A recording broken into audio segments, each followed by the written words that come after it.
And I'm going to call up next Jeff Forte, who's here earlier and is here in district. And then, as I said, it's getting late, so I'm going to go to all the in-person speakers who have been waiting. Maybe perhaps some of you from the morning, since we're not even up in the 50s yet.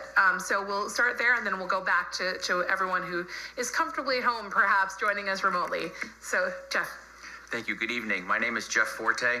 I'm a special education attorney, and I represent parents with children with disabilities throughout Connecticut, and I'm the founding partner of Forte Law Group located in Shelton. I appear today to express my profound opposition to Raise Bill 7277 and Companion Bill 1561, particularly sections 41 and 42, which address due process. By way of background, I'm one of the attorneys that fully litigated one of the 6 due process hearings last year, and I'm happy to answer questions about the due process procedures here in Connecticut. This bill is not a reform. It is a dismantling of the fundamental rights under the IDEA.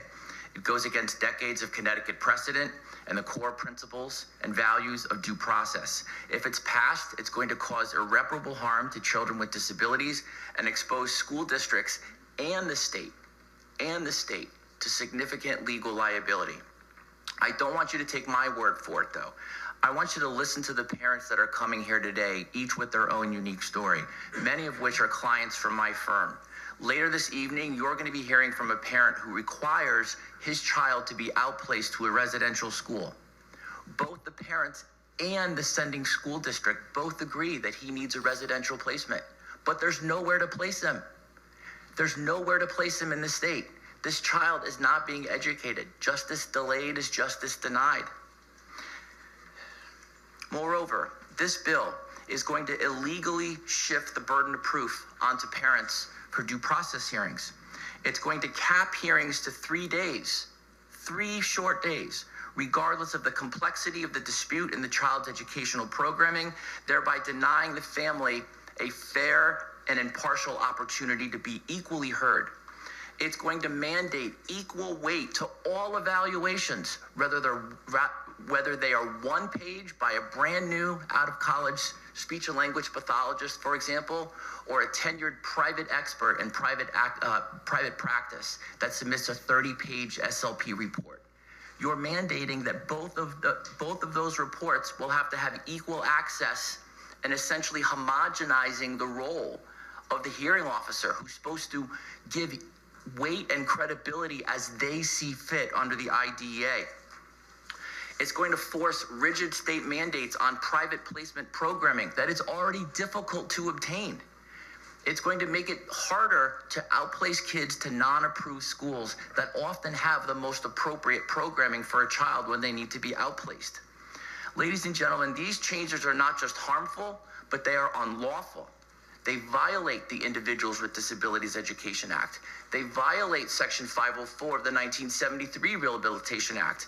They go against decisions of the Second Circuit and the U.S. Court for the United States, U.S. Supreme Court. Time is up. Please summarize. I respectfully ask that you please read and reference my 11-page legal memorandum that goes deeply into the profound issues that are going to be violating the law if this bill is passed, particularly regarding due process hearings. Thank you, and I'm happy to answer any questions that you may have. Thank you so much for your testimony, Jeff. Let's see your question. Thank you. Okay, so I'm going to start to go in order of people who are in district. Let's see if you're here. I know, Oh, yeah. Yeah, go ahead. We do have one question. Representative Corpus. God forbid we get away with no questions. Thank you very much for your testimony. I found that it to be very compelling and very interesting. We've heard that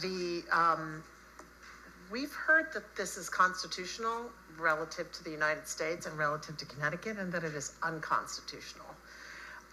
Where is the best place to get to the bottom of that? The last thing we want to do is throw our state into a litigation. We don't want to distinguish ourselves as Connecticut in that respect.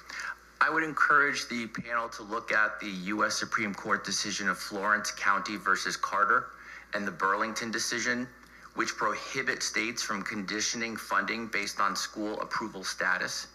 I would also encourage you to look at the Second Circuit decision in RE versus New York, which prohibits post hoc rationalizations of district placements that are not offered through the PPT process.